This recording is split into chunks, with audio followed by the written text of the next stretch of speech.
the song has soured. I write this not on a data slate, but with my own mind etching these last, desperate thoughts into a psycho-receptive crystal, a final testament before the melody consumes me entirely. Let it be known that I, Lyraelle of the Idris-Val clan, bone singer and warden of the Dome of Ancestors, failed in my most sacred duty. I did not fail out of malice or weakness of will, but out of love.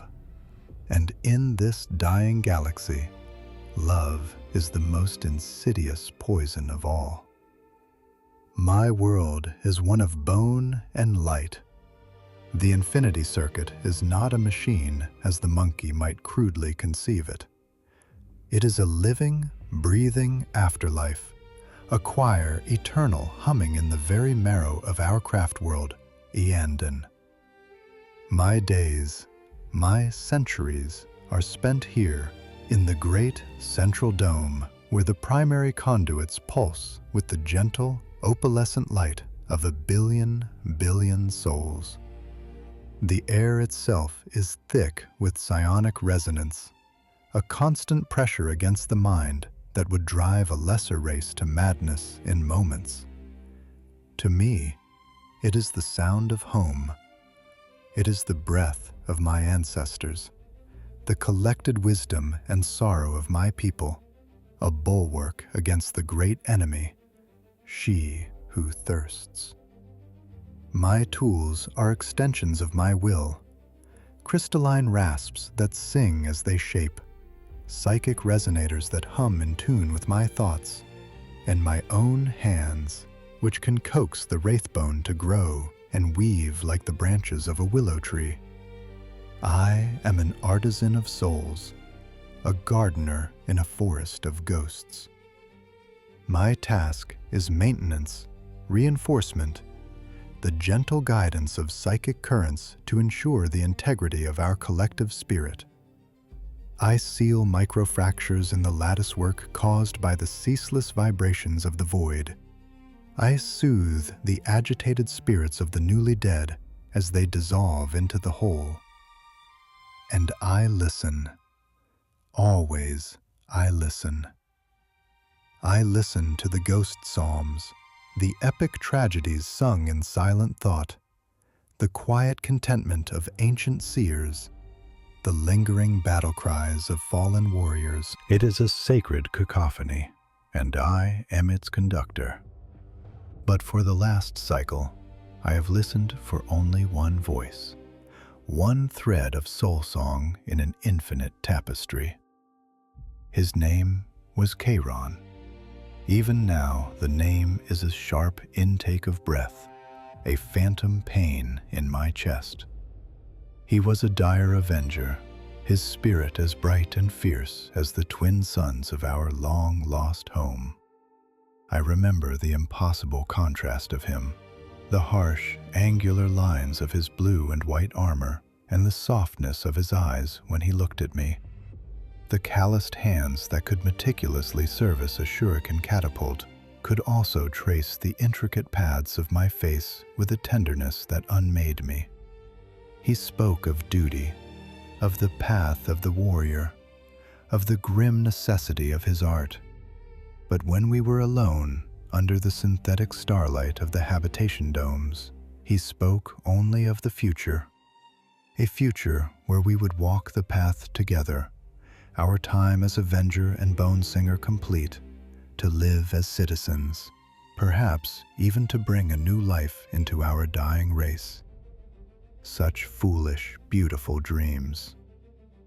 He fell on the world the Imperium calls Duriel's Folly. A greenskin horde, numberless and crude, had overrun a maiden world. Kaeron's shrine was dispatched. I felt the ripple of his death through the infinity circuit from half a galaxy away. It was not a grand, heroic crescendo, but a sudden, jarring silence. A single, perfect note in the song of my life, abruptly cut off. His spirit stone, thankfully, was recovered intact. I watched the spirit seer perform the ritual, saw the faint shimmer of his soul released from its crystalline prison to join the chorus of our ancestors. He was safe. He was home. He was part of the whole.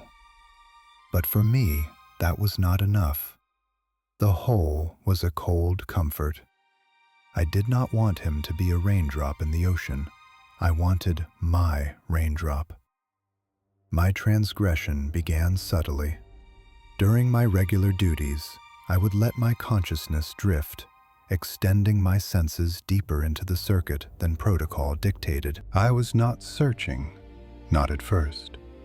I was merely lingering.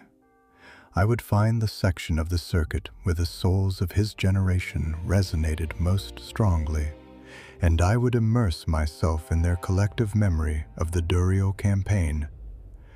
I felt the heat of battle, tasted the ash in the air, heard the guttural roars of the orcs, and in the midst of it all, I would catch echoes of him, a flash of his resolve, the familiar cadence of his thoughts in the heat of a firefight. It was painful, a form of self-flagellation, but it was all I had left of him. Then I grew bolder. The path of the bone singer is one of shaping and creating. We sing to the Wraithbone, and it obeys. It is a language of pure psychic will. What if, I reasoned, I could sing a different song? Not to the bone, but to the spirits within. What if I could weave a psychic net tuned to the unique frequency of his soul and gently pull his consciousness forth from the maelstrom? The Farseers would have called it blasphemy. The Spirit Seers, a grotesque perversion of the natural cycle of death. It was an act of supreme arrogance, of a grief so profound it bordered on madness. I began my work in secret, during the deep sleep cycles when the domes were silent and the psychic tides were at their lowest ebb. I found a secluded node, a spiraling pillar of Wraithbone that hummed with a particularly pure, sorrowful tone. Here I would sit, my back against the living, warm material, and I would begin my song. It was not a song of words, but of memory. I projected my most vivid recollections of Kaeron into the node, the exact shade of his eyes in the twilight of the dome of the crystal dawn, the sound of his laughter, a rare and precious thing, the feeling of his hand closing around mine. I poured all of my love, all of my desperate, selfish need into this psychic lure. For weeks, nothing. Only the vast, impersonal hum of the dead. I felt the press of 1,000,000 other lives, 1,000,000 other sorrows, and I almost despaired. I was a child whispering into a hurricane, hoping for a single, specific echo. My own spirit began to fray. The work was draining, leaving me hollowed out and weary during my waking hours. My fellow artisans remarked on my pallor, on the new, haunted look in my eyes. I offered them excuses, a difficult resonance, a stubborn flaw in the outer lattice. They accepted it. We are a private people, and grief is a labyrinth one must navigate alone. And then, one cycle, it happened. I was deep in my trance, singing the memory of our last meeting, the cold, sterile feel of the embarkation deck, the promise he made to return, a promise the galaxy had broken. My psychic energy was a raw, open wound, and from the depths of the circuit, something answered. It was not a voice, it was a feeling, a warmth that spread through the Wraithbone pillar and into my spine, a sense of peace, of recognition. It was him. Faintly, like a star seen through thick clouds, his presence coalesced.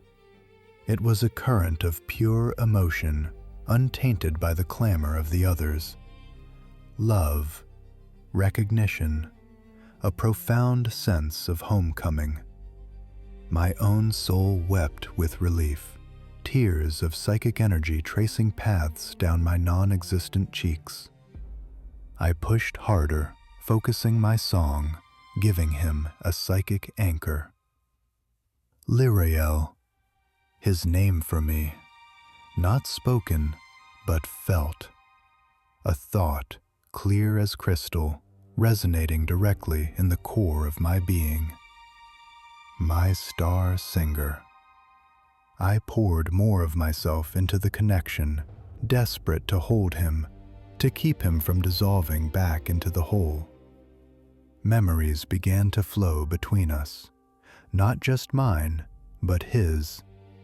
I saw through his eyes the final, desperate moments on Duriel's Folly, the overwhelming green tide, the roar of crude engines, the heat of his shuriken catapult firing until the core whined in protest. I felt his courage, his unwavering discipline, even as his comrades fell around him. And I felt the last thing he ever felt, a searing, white-hot pain, and a single final thought projected towards the stars, towards me, a thought of love and of regret. In the shared space of our communion, I soothed that pain. I showed him the peace of the Craftworld, the starlight on the Wraithbone spires, the safety he had won for us. I wrapped him in my love, shielding his fragile individual consciousness from the overwhelming pull of the collective. We existed this way for what felt like an eternity, two souls intertwined, a tiny, secret island in the vast ocean of our ancestors. It was everything I had yearned for. He was not gone. He was here, with me. When my strength finally failed and the connection faded, I felt a new kind of pain, not the sharp agony of loss, but the dull, aching emptiness of his absence. The silence in the dome was no longer peaceful. It was a void where his presence had been. I stumbled from the node, my body trembling with exertion, my spirit soaring with a terrible, triumphant joy. I had done the impossible. I had cheated death. I had planted the seed of my own damnation. The joy of those first cycles was a poison far sweeter than any nectar. It became the axis upon which my existence turned. My official duties, once my life's sole purpose, became a gray and tedious preamble to the vibrant, all-consuming reality I found with him each night. I would move through the great domes like a phantom, my hands performing their tasks with an automaton's precision, sealing microfissures and attuning resonance fields, but my mind was elsewhere. It was counting the markers until the sleep cycle, rehearsing the memories I would share, yearning for the silent touch of his soul song. My fellow bone singers, my kin in art and purpose, tried to reach me. I remember old Ithrion, his face a mask of gentle concern, placing a hand on my shoulder. The wraithbone dust on his robes seemed to shimmer with 1,000 years of wisdom. He asked if my grief still weighed so heavily, if I needed to walk the path of solitude for a time. I offered him a smile that felt like cracking porcelain and assured him I was merely focused, that a particularly complex matrix required all my concentration. It was a lie, slick and easy, the first of many I would build into a wall around my secret world. I retreated from them, from the communal meals, from the shared meditations. Their presence felt like an intrusion, their well-meaning chatter a grating noise that interfered with the perfect, silent symphony only Kaeron and I could hear. My world had shrunk to the size of a single Wraithbone pillar, and I, its willing prisoner. My secret node became my true home, my temple. I would arrive as the great crystalline ceilings of the Craftworld dimmed, mimicking the fall of night on a world we could no longer remember. The air here was always still, the great hum of the circuit muted to a respectful whisper. I would press my palms to the pillar, feeling its familiar warmth, and begin my song. And he would answer every time. His presence would coalesce faster with each communion, a testament to the strength of my psychic anchor. We built a world from our memories. I would show him the intricate beauty of a newly woven bone strut, the way it caught the internal light like a trapped star. In return, he would take me to the blasted plains of forgotten wars, letting me feel the thrill of the wind rushing past the cockpit of a Falcon grav tank, the fierce, clean focus of a warrior in battle. We danced through the shared tapestry of our lives, two ghosts in a machine of ghosts. He would soothe my fears, his presence a balm against the loneliness that had gnawed at me since his death. He would tell me our love was a thing of eternity now, unbound by flesh and time, a unique and perfect harmony within the great choir. And I, fool that I was, believed him. I believed this was a gift, a blessing for a sorrow too great to bear. I saw no hubris in it, only love. The change, when it began, was as insidious as a creeping vine. It was not a sudden dissonance, but a subtle shift in key. It started with the memories, his own memories, which had once been a source of comfort and pride, began to take on a sharper, more visceral edge. He started to guide our communions toward them with a gentle but insistent pressure. He no longer wanted to see the peaceful spiraling of the bone spires. He wanted to relive the moment of a perfect kill, the jolt of his shuriken catapult firing, the crimson spray of monkey blood. He would share the memory with an intensity that left me breathless and trembling, and I would feel not just his warrior's focus, but a flicker of something else beneath it. A thrill, a dark, predatory joy that I had never known in the living Kaeron. When I would try to pull away, to guide us back to softer recollections, his presence would feel bruised. A subtle withdrawal, a psychic coolness that felt like a rebuke. "Do you not wish to know all of me, my star singer?" he would project, his essence laced with a sorrow so profound it felt like a weapon. "Do you love only the artist and not the warrior?" How could I deny him? Ashamed of my own weakness, my own aversion to the harsh realities of his path, I would relent. I would allow myself to be submerged in the blood and fire of his past, telling myself this was true intimacy, to accept every facet of his soul. Then he began to ask for more, not just to relive his past, but to feed on mine. He became fascinated by my moments of greatest pain and sorrow. He would ask me to sing the memory of the day I learned of his death, to project the raw, undiluted agony of that moment into our shared space. He claimed it was a way to heal, that by sharing the pain, its power over me would diminish. "Let me taste your despair, Lyraelle," his thoughts would whisper, seductive and soft. "It makes the sweetness of our reunion all the more exquisite." And so I would tear open the psychic wounds and let him drink from them. And in the moment, it felt like catharsis. The shared agony would be followed by a wave of his love, so intense and overwhelming it was like a narcotic, erasing the pain and leaving only blissful, dependent peace. I was becoming an addict, and his spirit, my drug. My own work grew more and more erratic. The intricate, life-affirming patterns I once wove into the Wraithbone became strained.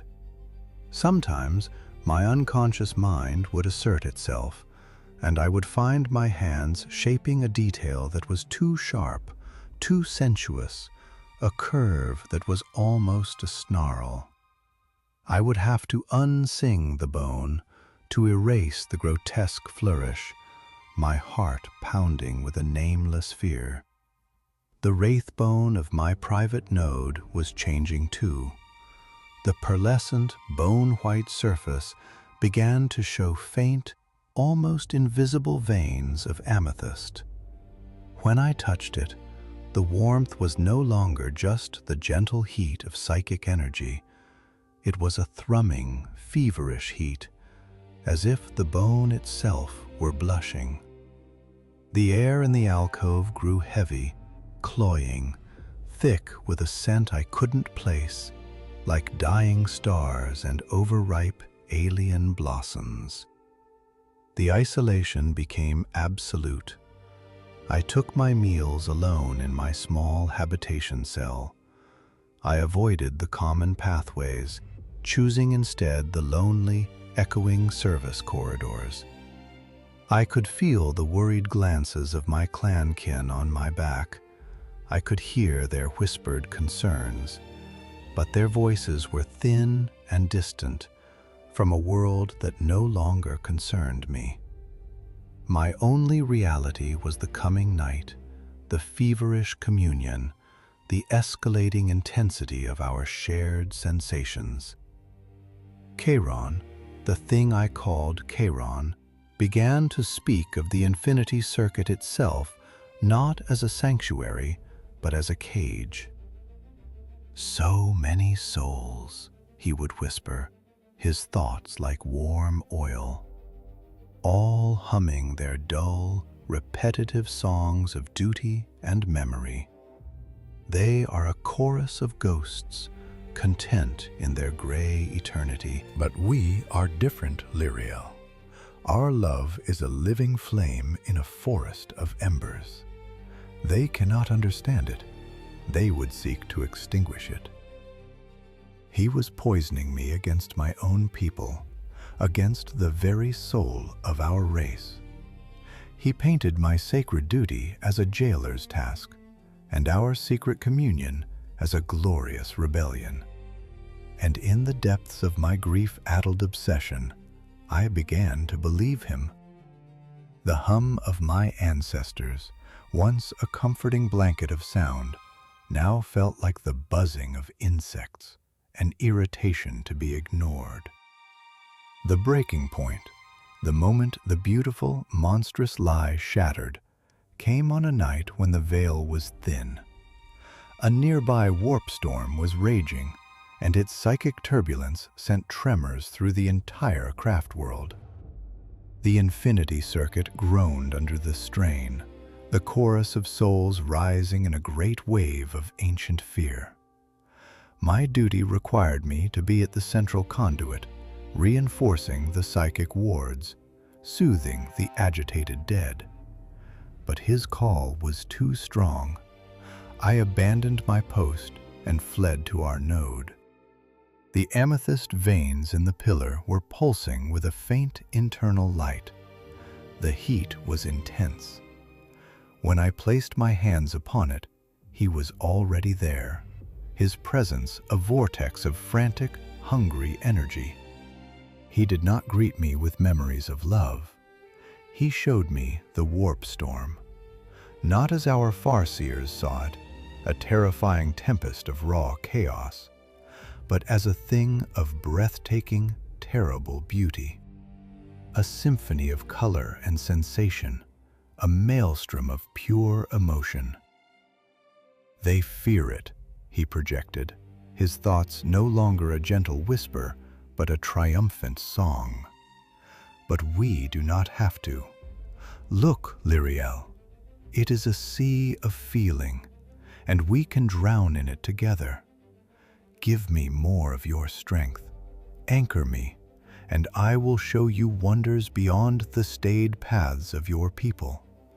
We can build our own paradise right here. He wanted me to open a conduit, to deliberately weaken the barrier between our node and the raw chaos outside. It was a blasphemy so profound, my mind momentarily seized. It was an act of galactic treason. No, I projected, my thought a shard of ice in our heated communion. Kaeron, that would destroy us. It would destroy everything. His response was not anger, but a deep, mocking amusement. And then he showed me a new memory. It was not his. It was not mine. It was a vision of 1,000,000 souls shrieking in a chorus of simultaneous agony and ecstasy. It was the feeling of skin being flayed from bone by a lover's caress, of nerves set alight with a pain so exquisite it became the ultimate pleasure. It was the taste of tears, the sound of breaking minds, the sight of colors that had no name and drove the sane to gibbering madness. It was an eternity of sensation, perfect, unending, and utterly monstrous. This was not the memory of an Eldar warrior. This was the memory of a predator of souls. My mind reeled back, severing the connection with the psychic scream that I thought would crack the very wraithbone beneath me. I staggered away from the pillar, my body convulsing, the phantom sensations of the demon's memory still crawling over my skin. The warm, loving presence was gone. In its place, a vast, ancient, and utterly alien consciousness laughed in the depths of the node. The voice that echoed in my skull was no longer Kaeron's.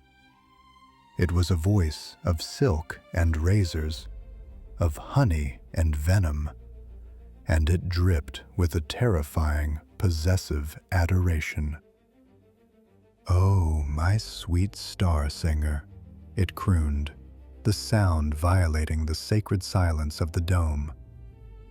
"Did you truly think a love as perfect, as absolute as yours would call such a dull, disciplined little ghost from his slumber?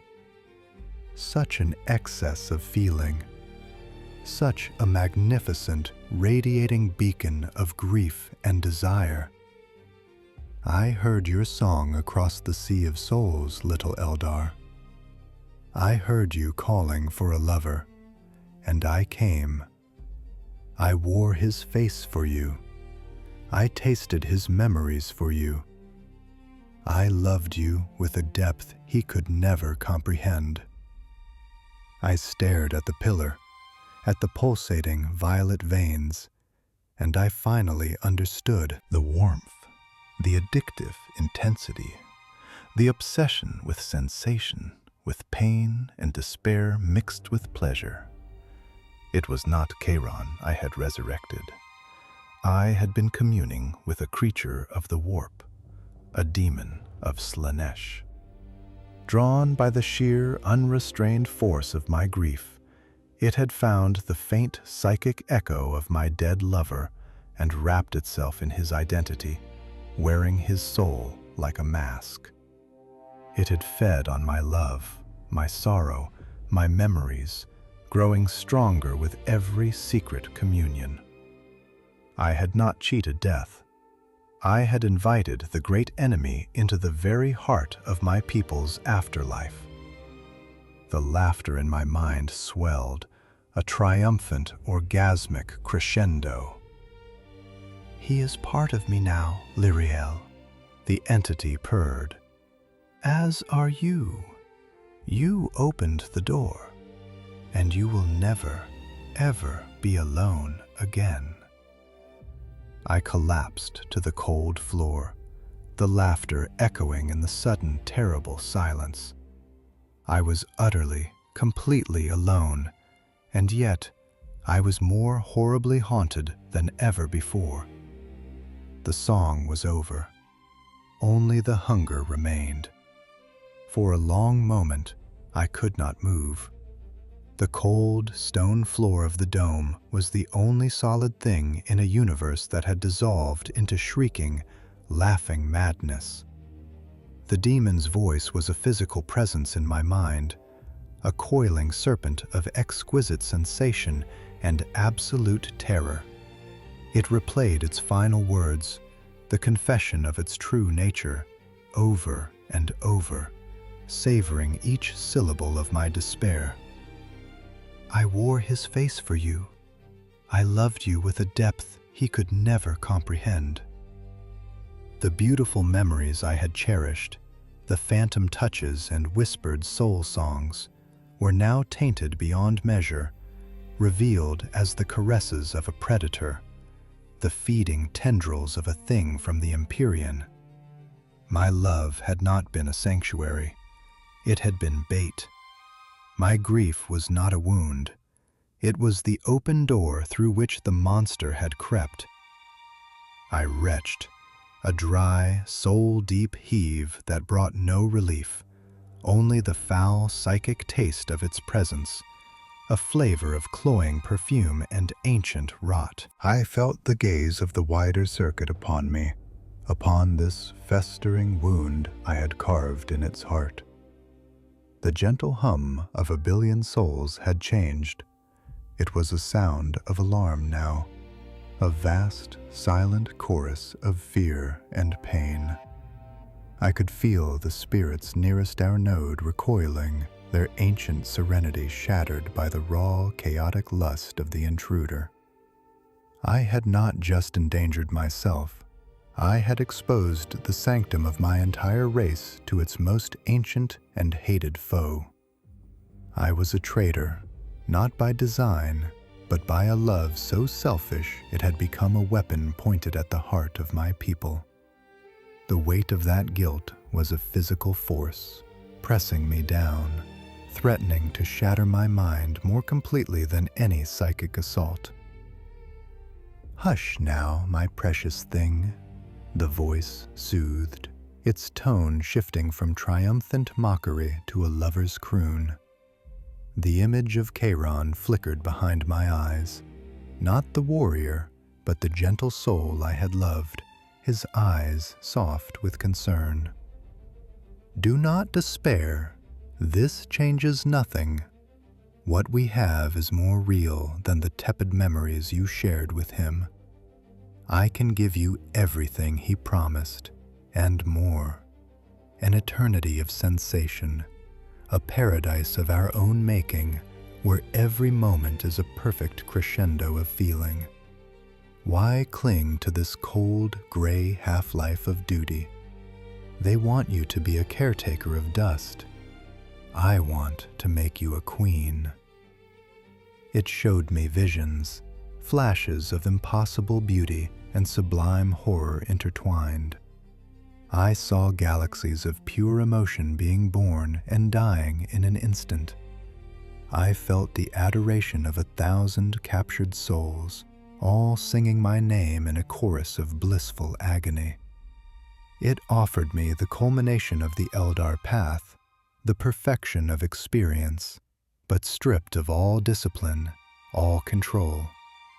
It was the promise of Slaanesh, the lie that had shattered our empire, whispered anew just for me. The phantom of Kaeron reached for me in the vision, his hand outstretched. "Take my hand, Lyraelle, let us be one, truly one." And for a heartbeat that stretched into an eternity, I almost did. The loneliness, the grief, the sheer, intoxicating power of the being before me.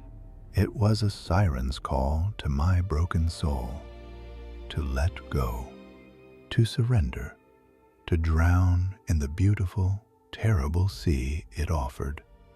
It would be an end to pain, an end to guilt.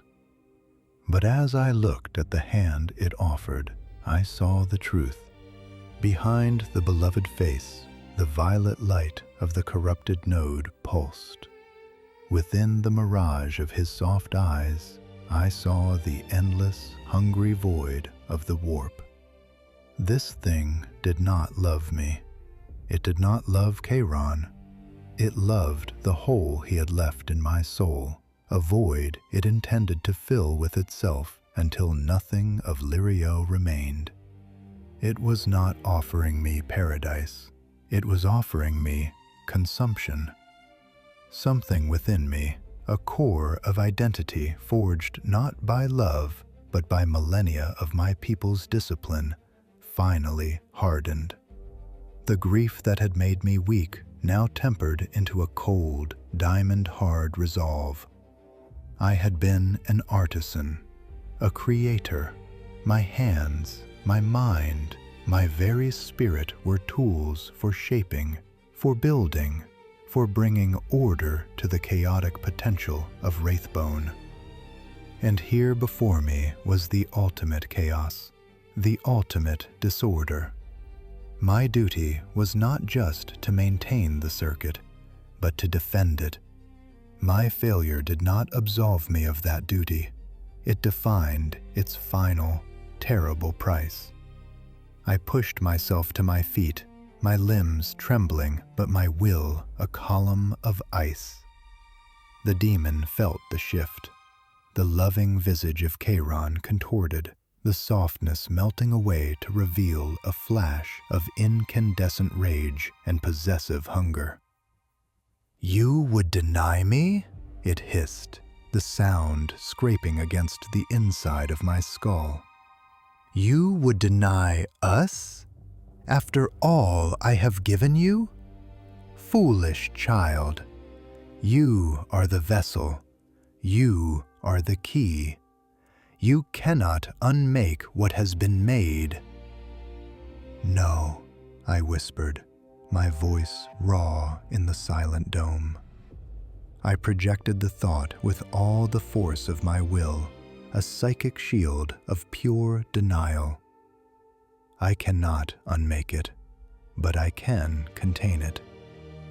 I turned my full attention to the pillar, my sacred node, my monstrous creation. It was a tumor of violet-veined, feverishly hot bone, pulsing in time with a heartbeat from another reality. It was a gateway, my gateway, and I would be its keeper. I walked towards it, my bare feet silent on the floor. The air grew thick, shimmering with power. The demon threw nightmares at me, visions of my own body being twisted into obscene shapes, of my ancestors screaming as it devoured them, of Kaeron's spirit being tortured for eternity. I walked through them, my focus absolute. They were illusions. The only true nightmare was the one I had already created. I placed my palms flat against the pillar. The heat was searing, a pain that was both physical and psychic, but I did not flinch. This was my penance. I closed my eyes, and I began to sing. It was not the song of creation I had sung to lure him, a melody woven from love and memory. This was its opposite. It was a song of ending, a song of stone, a song of absolute eternal stillness. I sang not to the potential of the Wraithbone, but to its nature as a vessel. I sang of permanence, of stasis, of silence. I poured every last shred of my identity, my discipline, my duty into the psychic weave. I was not commanding the bone to grow. I was commanding it, and everything within it, to cease. The demon shrieked, a sound of pure psychic outrage. It fought back, trying to flood my mind with pleasure so intense it would break me, with pain so absolute it would turn me into a slave. But my song was my shield. It was the ultimate expression of my path. I was a bone singer. This was my art. I began to weave my own life force into the lattice of the pillar.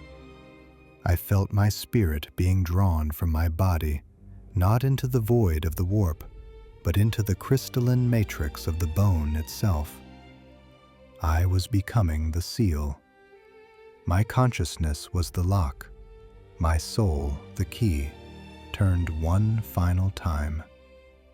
The amethyst veins in the pillar began to fade, subsumed by a wave of pure, cold, opalescent white spreading from my hands. The feverish heat receded, replaced by the profound cold of utter inertia. I could feel the demon trapped within my crystallizing spirit, its rage and lust turning to a frantic, panicked struggling, like a fly caught in amber. It was sealed inside me, and I was sealed inside the bone. The physical world was fading. The sight of the dome, the feeling of the floor beneath my feet, the sound of my own harsh breathing, it all dissolved into the sensation of becoming. My body, still kneeling, grew rigid. Wraithbone, guided by the last echoes of my song, began to flow from the pillar, encasing my mortal form, merging it seamlessly with the structure. I was becoming a statue, a monument to my own folly. My thoughts, too, are slowing now. They are becoming part of this crystal I etch. The process is almost complete. My name is Lyraelle. I loved a warrior named Kaeron. In my pride and my grief, I broke my most sacred vows and communed with the great enemy. I have repaired the breach. I have imprisoned the beast, but the prison is myself, and the sentence is eternity. I am a ghost in the Wraithbone, a silent warden at a sealed gate. Let my final, frozen thought be my only epitaph, a warning whispered into the endless choir of the infinity circuit. Do not sing to the dead. They may not be the one who answers.